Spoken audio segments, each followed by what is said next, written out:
It's been well over a week since the Animal Crossing 3.0 update dropped, and I honestly can't remember the last time I sunk this many hours into the game. Is the update 100% perfect? Of course not, but am I still loving playing again? Absolutely. So with all my hours clocked, I wanted to sit down, share some thoughts and feelings, and also think about realistically what is on the horizon for Animal Crossing, excuse the pun. Don't forget to like and also subscribe for more Animal Crossing content, but let's get started.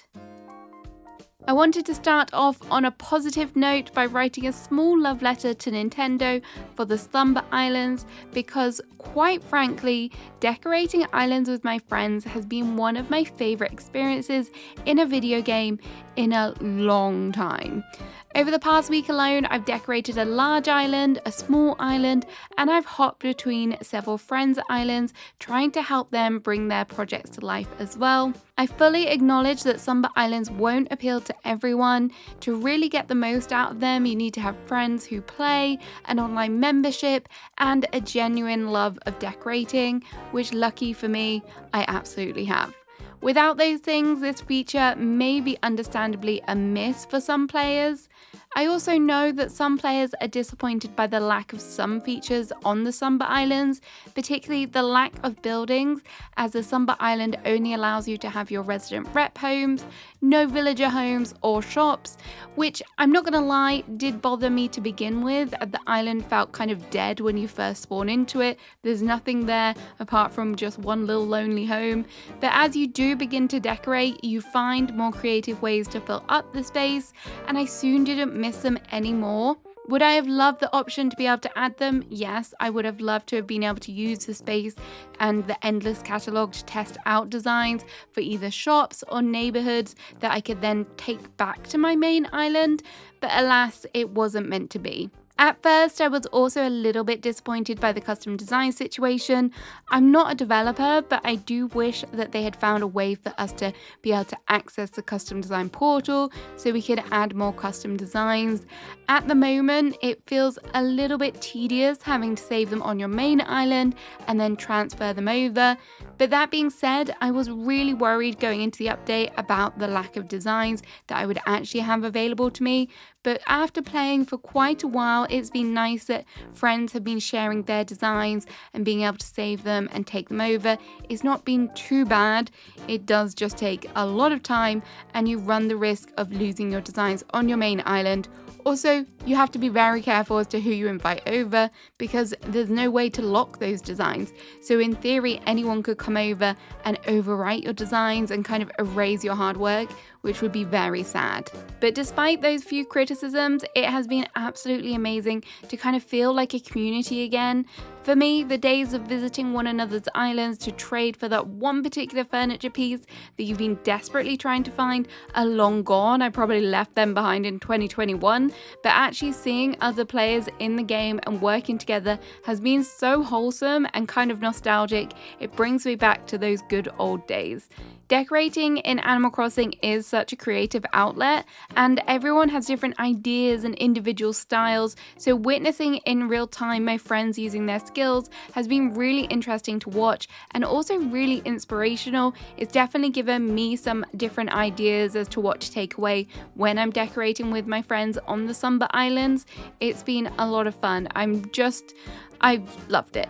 Whether this lasts forever, I don't know, but for now, Slumber Islands, for me, have been a huge success. The other major feature that was added with this update is the hotel, and this one has been met with kind of mixed reviews. I'm going to say kind of more on the negative side by the community. The common criticisms include that it's just a rebranded Happy Home Paradise and it kind of lacks originality. To some extent, I do agree with some of these criticisms and I would have loved to have had some new form of gameplay instead, but I have been enjoying some aspects of the hotel and I still have to remind myself that this was a free update. I do have Happy Home Paradise as part of my online membership and I do enjoy it from time to time. Do I spend most of my time speedrunning it? Yes. And one thing this hotel does is actually prevent my lazy bum from having to go all the way to the airport, go through all that dialogue with Orville and kind of figuring out how to get to the island and then speaking to Lottie, because that is a lot of dialogue when you think about it. If I want to decorate interiors without having to collect all the items and kind of go all the way to Happy in Paradise Island, then the hotel is actually right there on my doorstep, so it's a lot more convenient. Controversially as well, I have also been enjoying the new random villages around my island, and it does help the place feel a little bit more alive. It's nice to see some random faces popping up here and there, and even though some of them aren't the prettiest, and I'm normally someone who likes everything to match, it has been nice to have some randomness within the game. Even though there are more villagers around, does that mean I am talking to them? Of course not. I'm not going to break the habit of a lifetime. The hotel has also encouraged me to craft and collect resources, something that I was very lazy about in the past. I mean, treasure islands exist. Who needs to do all the hard work? But instead of just decorating constantly, I kind of did break up my gameplay by chopping some trees. And as an added bonus, I haven't been stung by a wasp yet. The hotel also came with a wave of new furniture, which I will absolutely never say no to. I genuinely have zero notes about the furniture pieces themselves. I kind of love them all. The new Artful set in particular is a standout for me. It's cohesive, stylish, and surprisingly versatile across a lot of different themes. The marble set isn't something I could see myself using constantly, but it is undeniably beautiful and perfect for the right kind of build. My favourite items are probably the kitty plush, which is obvious considering I am a certified cat lover, and there will be an abundance of cats everywhere in my future builds. Be prepared for that. I also absolutely adore the new plant options as well as the wall shelf. These feel like an instant staple for me, and bye bye to the Cheflora plant.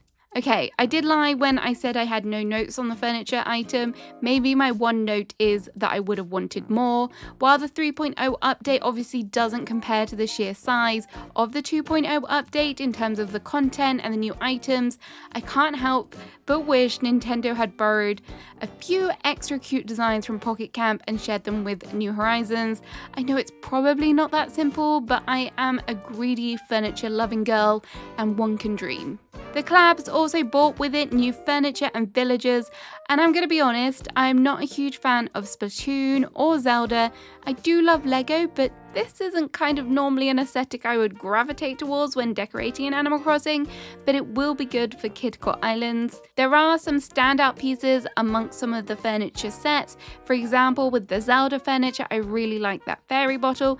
A little bit sad that we can't customize it in different colors, but hey, it's still pretty nonetheless. There are also some ruin items and the goddess statue I really like as well. Again, I have no idea how these relate to Zelda as I am not a player, but hey, they look pretty. This egg thing from Splatoon is also very fun to interact with. If someone could let me know what this actually does in Splatoon, I would appreciate that. The collab villagers themselves are also interesting. I like Minoru, but again, as a non-Zelda fan, it's hard for me to understand the full context behind all of the designs. I know some players are going to go absolutely crazy for these collabs, but sadly, I'm not going to be one of them. However, if they do decide to add an IKEA collab in the future like this, sign me up. I want a Billy bookcase and a Malm dresser in the game. 100% yes, I do. That brings us on to some quality of life features, which, in my opinion, are absolute game changers. I love the bulk crafting and customization. I love not having to run back to my storage shed every 5 minutes because my memory does not span more than 10 seconds. So this is a game changer. The only question I have for Nintendo is why was this not implemented sooner? I have not really had reason to store my flowers or trees as of yet, but you bet I will be enjoying that too when I can, and extra storage is always appreciated. And even though I didn't fully understand the new fancy terraforming straight away, I now love it, and we have appropriately named it the Cha Cha Slide because, well, obviously you slide. It makes things easier, and bye-bye to any previous slow animations that used to drive us all crazy. I think I just need to remember to use it, which again goes back to my memory problems. As a regular visitor of Treasure Islands to source my income, the leaf weeding service price reduction from 100k to 60k isn't going to affect me all that much, but I know some of you legit players may appreciate this. I take my hat off to those of you who make your money legitimately. It just couldn't be me. Speaking of services, we also have to probably mention Rossetti and his reset service. Honestly, I like this and it will be handy if you want to clean up whole areas on your island. However, I don't love that Mr. Rossetti is only doing half a job, as he refuses to clear a lot of stuff, including bushes, trees, and produce. I get why he won't clear the weeds because, well, that would be stealing business from Leaf, but still, it would be nice to have a bit more of a cleaner sweep, just a tad more. I also would have loved to experience the old school, sassy, aggravated Rossetti. Instead, we have a much more toned down version in Animal Crossing New Horizons, and almost dare I say it, he's a little polite. I haven't played the older versions of Animal Crossing, but I have heard some tales, and I would have loved to experience that for myself. I guess Nintendo didn't want to upset us too much. And finally, that brings us to the Switch 2 upgrade, which is probably the most controversial thing. I am a Switch 2 owner and I pre-ordered the upgrade. Was I excited for all the features that the Switch 2 upgrade brought with it in the first place? Not really, but I felt as a Switch 2 owner, I kind of had to buy it. From the beginning, I didn't really see myself using the mouse feature to decorate with, and when it came to actually trying it, I was sat down at my desk, and something just didn't feel natural about it, and it almost kind of didn't have great control despite me using a mouse pad, which is a bit odd, so I think I will just stick to the normal Joy-Cons in the future. I also don't have 12 friends that have a Switch 2 to start a whole dedicated PlayStation for, so this I knew I wouldn't really use either, and my old rickety PC screen monitor is not 4K. So basically most of the things didn't really appeal to me, but there was one thing that I had high hopes for.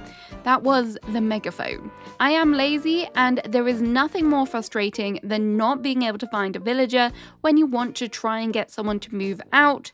So I thought, yes, my dreams have finally been answered. I will be able to communicate with them. The megaphone will allow me to find my villagers easily.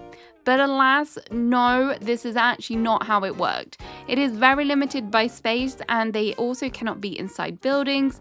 But worse than that, they cannot understand me, and I know this is not just limited to my British accent. I have not yet successfully managed to get the correct villager to answer me, and some of the kind of variations are just wild. So therefore, I have drawn the conclusion the megaphone is trash, and I take back everything that I said.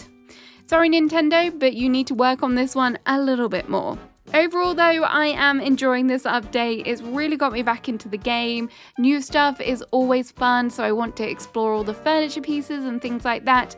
And playing with friends has been so amazing. I've really enjoyed it.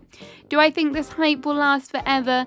Probably not, but ACNH is always going to have a place in my heart, and it's always going to be a game that I gravitate towards when I need it. I can see my playtime kind of diminishing again soon, perhaps when a new shiny game comes into my library or I get tired of whatever projects I have planned. But for now, for a free, unexpected update, I'm pretty happy. But what does the future hold? Whether Nintendo released this update to just get people to buy the Switch 2, get players back into the game in preparation for a new update or big announcement, or to test potential upcoming features in a new game, there is definitely one thing we can all agree on: that we need a new Animal Crossing game. The franchise turns 25 this year, and I know a lot of people are pinning their hopes that we will get some announcements soon, because it's probably likely that we are not going to be getting a new game in 2026. And I do hope that maybe we'll get some news to say they're at least working on a new game very soon. If not, we might get more of a bigger announcement. I am kind of hopeful that 2027 could be a possibility, but I am crossing all my fingers and my toes on that front. Let me know your thoughts on when you think we could get a new game, and also on the 3.0 updates in the comments. Have a great rest of your day. Bye bye!